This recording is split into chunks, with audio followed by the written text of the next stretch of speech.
Hello learners, welcome to Edification. मैं हूं आपका दोस्त और टीचर नितिश उपाध्याय। एक बार फिर से आज हम लोग कर रहे हैं word meaning vocabulary, the making of a scientist chapter की वर्ड मीनिंग आज हम लोग देख रहे हैं। जो भी इंपॉर्टेंट वर्ड्स हैं जो मुझे लगा वो मैंने डाल दिए हैं। कुछ वर्ड्स के लिए पिक्चर्स हैं, एनिमेशंस हैं, और जो वर्ड छूट गए हैं, जो मुझे लगा कि नेसेसरी नहीं है, जो मुझे लगा कि आप लोग जानते होंगे ऑलरेडी या जो बुक्स में दिए हुए हैं, वो मैंने यहाँ नहीं किया है। तो अगर आपको कोई वर्ड लगे जो छूटा हुआ है, आप लाइन बाय लाइन एक्सप्लेनेशन देख लें, जिसका लिंक मैंने दिया हुआ होगा नीचे, वो आप देख लें। वहाँ आपको सब कुछ क्लियर हो जाएगा, बिल्कुल क्लियर हो जाएगा। तो चलिए शुरू करते हैं द मेकिंग ऑफ साइंटिस्ट की वर्ड मीनिंग। पहला वर्ड है फ्लॉक। चिड़ियों के झुंड को कहा जाता है। कई बार लोगों के लिए भी यूज़ होता है, ढेर सारे लोग हों तो, बट ज़्यादातर चिड़ियों के झुंड के लिए होता है। हालांकि इस चैप्टर में तितलियों के लिए हुआ है फ्लॉक। ठीक है, जैसे आप यहाँ देख सकते हैं, ये ढेर सारी चिड़ियाँ हैं, चिड़ियों का झुंड है, तो अ फ्लॉक ऑफ बर्ड है। यहाँ फ्लॉक ऑफ बटरफ्लाइज है। ये बहन जी भी एक फ्लॉक ऑफ बटरफ्लाइज से खेल रही हैं, और बटरफ्लाइज की जिक्र आई है, और ये बहन जी जिन बटरफ्लाइज से खेल रही हैं, ये वही बटरफ्लाइज हैं जिनका जिक्र इस चैप्टर में बार बार हुआ है। मोनाक। मोनाक की कुछ पिक्चर्स मुझे मिल गई ईजिली, तो मैंने आपके लिए डाल दिया। ये मोनाक होती है जो हमारे यहाँ पाई जाती है, ये भी पाई जाती है, काफ़ी आपने देखा होगा। और मोनाक के साथ ही मुझे स्टार्लिंग चिड़िया की भी तस्वीरें मिल गई, तो वो भी मैंने डाल दिया। इस चैप्टर में बार बार आया हुआ है। ये है स्टार्लिंग चिड़िया, नॉर्थ अमेरिका साइड में शायद पाई जाती है, मुझे आइडिया नहीं है। मुझे पिक्स मिल गई, मैंने डाल दिया। बायोलॉजी के आपके टीचर्स अच्छे से बता पाएंगे कहाँ मिलती है। और यहाँ एक और बटरफ्लाई का जिक्र आया था, वाइस रॉय, तो उसकी भी पिक्चर्स मैंने लगे हाथों डाल दी ताकि आप उसको भी देख सकें, क्योंकि एक बड़ा इंपॉर्टेंट हिस्सा आया है स्टार्लिंग, वाइस रॉय और मोनाक का। जहाँ बताया जाता है कि मोनार्क वायसरॉय को, सॉरी, वायसरॉय मोनार्क को कॉपी करती है ताकि स्टर्लिंग उन्हें खाए नहीं। स्टर्लिंग वायसरॉय को तो खाती है लेकिन मोनार्क को नहीं खाती। तो वायसरॉय चिड़िया, वायसरॉय बटरफ्लाई खुद को कॉपी करने की कोशिश करती है और मोनार्क जैसा दिखने की कोशिश करती है ताकि स्टर्लिंग खाए ना। आप यहाँ देख सकते हैं कि काफ़ी कुछ ये मोनार्क जैसा दिख रहा है, लेकिन एक अंतर है, काफ़ी गहरा अंतर है। आप अगर इन तस्वीरों में निकाल सकते हैं पीछे जाके मोनार्क को देख के, तो अपना दिमाग लगाएं, और नहीं तो मैं आपको बता ही रहा हूँ। ये लाइंस जो आपको दिख रही है ना, ये टेढ़ी लाइंस, जो एक्चुअली वर्टिकल लाइंस को क्रॉस कर रही हैं, ये उनके विंग्स पे, यहाँ भी आपको क्लियरली दिख रहा होगा, मैंने रेड से इनसर्कल कर दिया है। ये वाली लाइंस आपको मोनार्क में नहीं दिखेंगी। ये एक अंतर है, और भी ढेर सारे अंतर है, लेकिन मुझे बस ये एक पता था तो मैंने डाल दिया। आगे बढ़ते हैं मोनार्क वायसरॉय स्टार्लिंग से आगे, स्टारलिंग सॉरी। तो वर्ड आया है चीज। चीज का मतलब होता है किसी के पीछा, किसी के पीछे जाना, उसको पकड़ने के लिए। जैसे पुलिस थीफ को अगर पकड़ने के लिए उसका पीछा करे तो वो चेज कर रही है। ठीक है, कई बार जब किसी के पीछे आप लोग पड़ जाते हैं तो आप लोग उनको चेज कर रहे होते हैं, समझ रहे हैं ना किस लिए। फिर वर्ड आया माइग्रेट। माइग्रेट का मतलब होता है एक देश से दूसरे देश या एक जगह से दूसरी जगह जाके बस जाना। प्रवास कहा जाता है इसको हिंदी में। कई बार चिड़िया या तितलियाँ या कुछ और भी जानवर माइग्रेट करते हैं, एक जगह से दूसरी जगह जाते हैं कुछ मौसम। ठीक है, फिर वर्ड है ईगर। ईगर व्याकुल होता है, बहुत ज़्यादा जिज्ञासु भी होता है, बहुत ज़्यादा कौतूहल में होता है, तो वो ईगर होता है। आप किसी काम को करने के लिए बेचैन हैं तो आप ईगर हैं उस काम को करने के लिए। फिर वर्ड है टैग। टैग नाउन की तरह भी यूज़ होता है, वर्ब की तरह भी यूज़ होता है। टैग कपड़ों पे लगा होता है, और उस चीज़ को लगाने को भी टैग करना कहा जाता है। टैग अंग्रेजी में सीधे टैग करना तो आएगा नहीं। आपने कपड़ों पे लेबल लगाया तो आपने उनको टैग कर दिया। ठीक है, आप कहेंगे I have just tagged my clothes, या I just tagged this T shirt. ठीक, ये टी शर्ट देखिए आप, इस टी शर्ट पे एक टैग लगा हुआ है, यानी कि टी शर्ट टैग्ड है। इस चीज़ को टैग कहेंगे, और ये टी शर्ट टैग्ड है यानी इस पर टैग लगा हुआ है। यहाँ भी एक टैग है, और ये भाई साहब लेबलिंग कर रहे हैं, एक्चुअली लेबलिंग नहीं, टैगिंग कर रहे हैं। देख रहे हैं आप, इस पर चिपका नहीं रहे हैं, साइड से लगा रहे हैं। तो हम कह सकते हैं, एक्चुअली ये बहन जी हैं, इनके नेल पेंट हुए हैं, मैंने अभी देख नोटिस किया। तो she is tagging a vial, VIAL, vial ही कहते हैं ऐसी छोटी छोटी शीशियों को। फिर वर्ड आया है कैटरपिलर। ओ गॉड, दुनिया की इकलौती चीज़ जिससे मुझे डर लगता है, डर ही नहीं, बहुत बहुत ज़्यादा डर लगता है मुझे इनसे। ठीक है, कैटरपिलर, मुझे किसी चीज़ से डर नहीं लगता, सांप भूत प्रेत अंधेरा, but caterpillars they just freak me out. ये होते हैं कैटरपिलर, और पिक्चर में इनको देखना भी मेरे लिए काफ़ी मुश्किल होता है। फटाफट निकलते हैं यहाँ से, आगे बढ़ते हैं। पूपा, पूपा प्यूपा, ये इसकी प्रोनाउंसिएशन होती है। और किसको कहते हैं ये? कैटरपिलर, सॉरी मैंने छोड़ ही दिया आप लोगों के लिए कैटरपिलर डर के मारे। बट ये होते क्या है कैटरपिलर? ये कुछ दिनों के बाद पूपा में बदलते हैं, और ये चीज़ें ही बाद में आपको बटरफ्लाइज में बदल जाती हैं। इनको अभी ऐसा देख के ये सोचना भी काफ़ी मुश्किल लग रहा है कि ऐसी गंदी दिखने वाली चीज़ें एक दिन खूबसूरत तितलियों में बदल जाती हैं, बट यही होता है। इसलिए कभी किसी की अपीयरेंस से हमें उसे जज नहीं करना चाहिए। अब बढ़ते हैं हम पूपा पे। तो कैटरपिलर आगे जब चलते हैं ना स्टेज पे, तो अक्सर खुद को पत्तों के खोल में, सलाइवा के खोल में लपेट लेते हैं और अंदर ही अंदर डेवलप करते हैं। जैसे कैटरपिलर गंदा होता है, फिर प्यूपा में बदल जाता है, और जब प्यूपा के अंदर से निकलता है, पूपा के अंदर से, तो वो बटरफ्लाई हो जाता है। आप लोग मान लीजिए, आप में से कोई ऐसा है जो बहुत, मतलब जिसको ब्राइट स्टूडेंट लोग नहीं मानते हैं, कुछ दिनों के लिए आप भी अपने पूपा में चले जाएं, आइसोलेट कर लें खुद को, फिर आप बाहर निकलें, सही चीज़ें करके आप बटरफ्लाई बन जाएंगे। होता है कई बार ऐसा। तो कुछ ऐसा होता है पूपा दिखने में, पत्तों वगैरह के खोल में लिपटा हुआ। आपने अक्सर पेड़ों पे देखा होगा इसको, सूखा हुआ पत्ता है, मतलब पूपा लगभग सूख गया। ये देखिए, एक निकल रहा है बटरफ्लाई बन के, उसके अंदर से पूपा को तोड़ के निकलती है बटरफ्लाई। ठीक है, इवेंचुअली, इवेंचुअली का मतलब शुद्ध हिंदी में कहें तो आखिरकार, अंततः। ठीक, मतलब कभी ना कभी कोई काम होना ही है, तो इवेंचुअली हम कहते हैं कि ऐसा होगा। ठीक है, कोई स्पेसिफाइड पीरियड नहीं होता, बट आप कई बार कहते हैं कि मैंने अपनी दोस्ती निभाने की कोशिश की, बट इवेंचुअली हमारी दोस्ती टूट गई। आखिरकार हमारी दोस्ती टूट गई, चीज़ें सक्सेसफुल नहीं हो पाई, हमारी भी चीज़ें सही नहीं रह पाई। फिर वर्ड आया है टेडियस।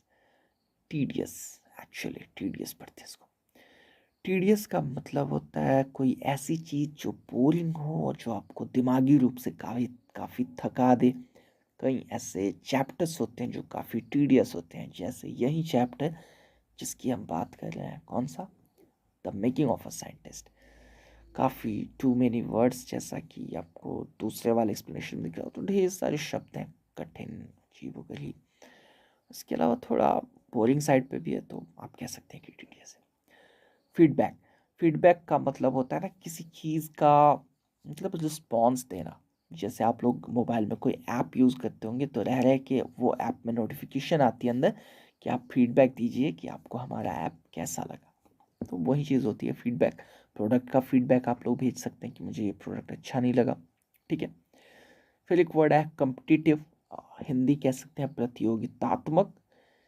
किसी को आप अच्छा करते हुए देख रहे हैं, आप भी अच्छा करना चाहते हैं, तो आपके अंदर कम्पिटिटिव फीलिंग है, कम्पिटिटिव इमोशंस है। ठीक है, फिर वर्ड आया है स्टैक। स्टैक और पाइल वर्ड्स बेसिकली सेम होते हैं, लेकिन थोड़ा अंतर आ जाता है। पाइल कई बार अरेंज्ड नहीं होता है, स्टैक मोस्टली अरेंज्ड होता है। तो स्टैक कहा जाता है ना, गट्ठर कह लीजिए, किसी चीज़ का एक के ऊपर एक जो रखा हुआ बहुत सी चीज़ें, तो उनको कहा जाता है ये एक स्टैक है। जैसे ये एक स्टैक ऑफ पेपर्स है, ये एक स्टैक ऑफ बुक्स है, और ढेर सारी चीज़ों को भी स्टैक कहा जा सकता है। जैसे ये स्टैक ऑफ लॉग्स है, एलओजी लॉग, तो लकड़ी के बड़े बड़े लट्ठों को लॉगिंग कहा जाता है। ठीक है, तो यही चीज़ें होती है स्टैक। फिर वर्ड है entomology. Entomology, entomology, not entomology, entomology.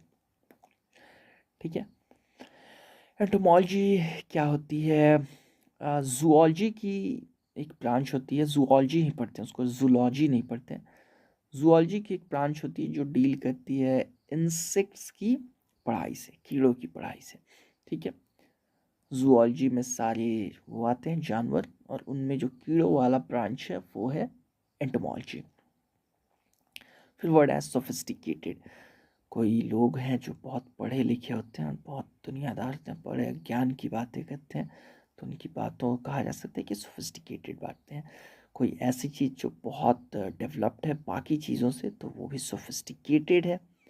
कोई विद्वान लोग हैं तो वो भी सोफिस्टिकेटेड है, इंटेलेक्चुअल्स। फिर वर्ड आया है ब्लूप्रिंट।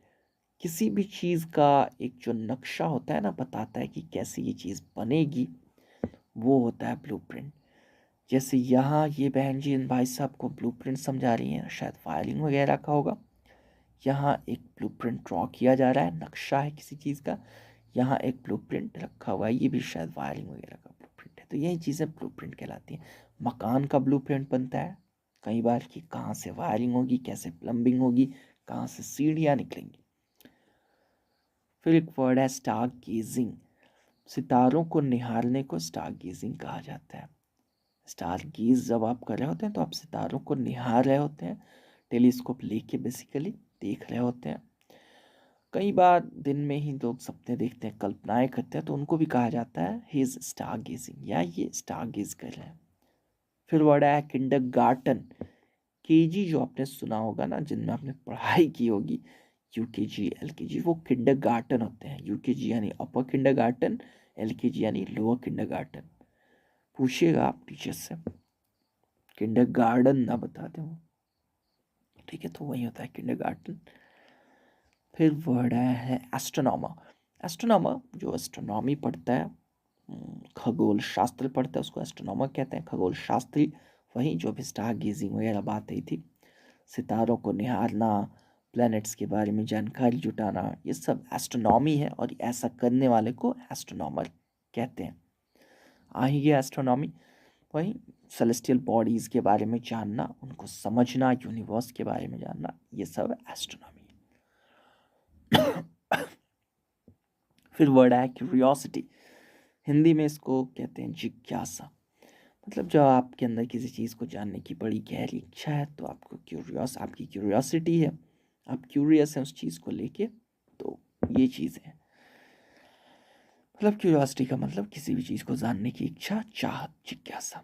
फिर वर्ड है एडहेसिव। ग्लू को कहते हैं, गम को कहते हैं, गोंद को, ठीक है, जो भी चीज़ चिपका दे वो एडहेसिव है। फिर वर्ड है बीटल। छोटे छोटे कीड़े होते हैं काफ़ी सारे, अलग अलग तरह के, जिनको बीटल कहा जाता है। हमारे साइड काफ़ी मिलते हैं, ऐसे भी दिखते हैं, ऐसे भी दिखते हैं, ऐसे भी दिखते हैं, और ऐसे भी दिखते हैं। इस वाले को शायद लेडी बग कहते हैं, शायद नहीं, इस वाले को लेडी बग कहते हैं। और ये सभी अलग अलग तरह के बीटल्स हैं, ठीक है।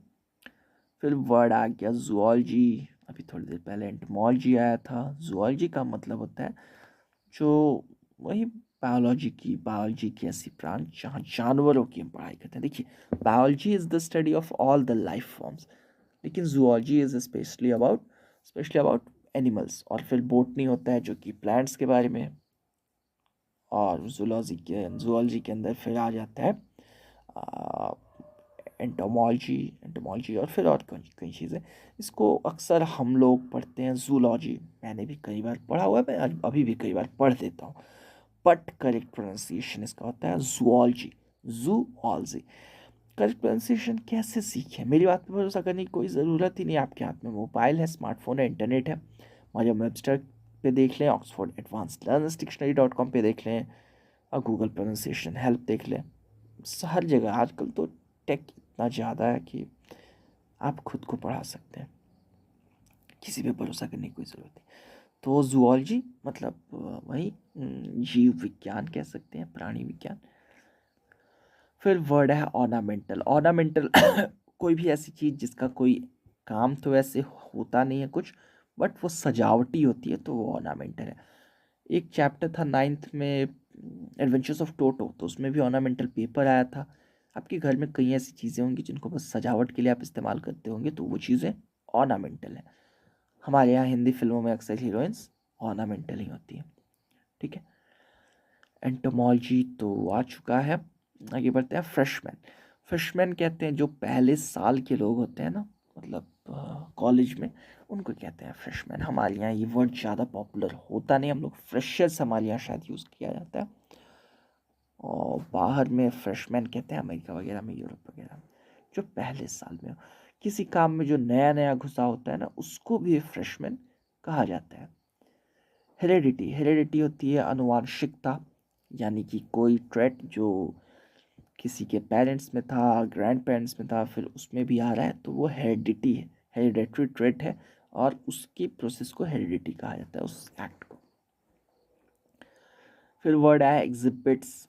एक्चुअली ये नाउन वाला एग्जिबिट था, वैसे नाउन वर्ब दोनों में एग्जिबिट का यूज़ होता है। एग्जिबिट का मतलब प्रदर्शन करना और प्रदर्शनी दोनों ही होता है, ठीक है। जैसे यहाँ एक प्रदर्शनी लगी हुई है एग्जिबिट, वैसे एग्जिबिशन भी कहते हैं, और एग्जिबिट किया जा रहा है चीज़ों को, ठीक है। फिर वर्ड आया है इंग्रेडिएंट्स। इंग्रेडिएंट का ये प्लूरल है। इंग्रेडिएंट किसी भी ऐसी चीज़ को कहते हैं, तत्व, घटक, सॉरी इसकी शुद्ध हिंदी होगी घटक, एकाएक मुझे याद आ गया। कोई भी चीज़ जो किसी चीज़ में पड़ती है, लगती है, ज़रूरी है, तो वो इंग्रेडिएंट है, ठीक।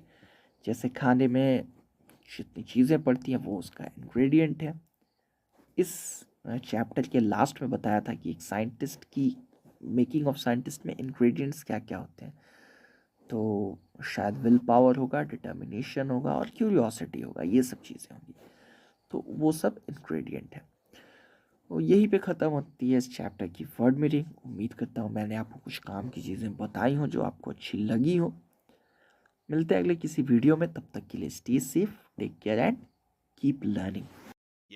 उम्मीद करता हूँ आपको ये लेसन समझ में आया होगा। अगर ऐसा है तो प्लीज़ लाइक का बटन दबाइए, वीडियो अच्छा लगा हो तो, और साथ में नीचे कमेंट करके हमें ज़रूर बताइए अगर वीडियो नहीं पसंद आया, या आप ये भी बता सकते हैं कि आप आने वाली वीडियोस में क्या चाहते हैं। शेयर ज़रूर कीजिए अपने दोस्तों के साथ अगर पसंद आया हो, और सब्सक्राइब ज़रूर कीजिए हमारे चैनल को।